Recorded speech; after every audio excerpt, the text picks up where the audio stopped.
For the first time since 1982, the imposing presence of KDF soldiers took over the capital, Nairobi. The soldiers got out of the barracks despite a disputed accord by the CS Defence Aden Duale for them to support the police following the nationwide protests that included the invasion of Parliament. Surprisingly, instead of fear, they were met with cheers and celebrations from the demonstrating Kenyans. Our senior reporter Melita Oletenges documented this historic moment even as the court approved the deployment of the military. The Kenya Defence Forces, synonymous with protecting the nation's borders and celebrated during different national celebrations, presented a formidable spectacle in Nairobi Thursday. A stark contrast to what Kenyans have witnessed before. It all started at the Nyayo National Stadium, where armored personnel carriers and a tank pitched camp in the morning.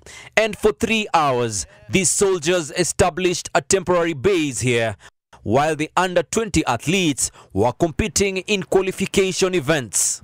During this time, Nairobi was quiet, with everyday activities continuing as usual. But as chaos erupted in downtown Nairobi, these powerful vehicles roared to life and began their slow, deliberate drive away from the stadium. And so our journey began, following them onto Uhuru Highway, weaving through the heart of the city.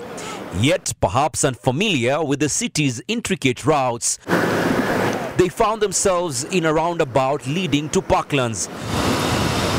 Shortly thereafter, back on track, and we thought the soldiers were bound for their Kabete camp on Waiyaki Way. But instead, they made a U-turn, leading us back into the city. Minutes later, we were on University Way, marking our official entry into Nairobi's troubled core. Entering Moi Avenue, the protests had hit a boiling point.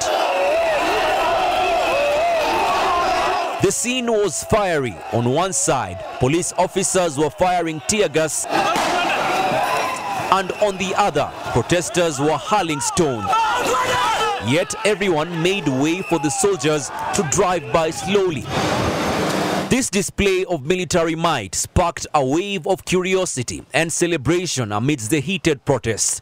Though deployed to support the police, it seemed these soldiers were here for might and presence rather than action. They did not intervene to quell the protesters. The convoy continued into the industrial area, and when one of the vehicles broke down, the convoy stopped to have it repaired. Finally, we returned to Nyayo Stadium, where the soldiers re-established their camp, ending a day that would be etched in Nairobi's history. The military deployment in the streets had been challenged by different groups, and the court ruled in favor of the government. Melita Oletenges, NTV.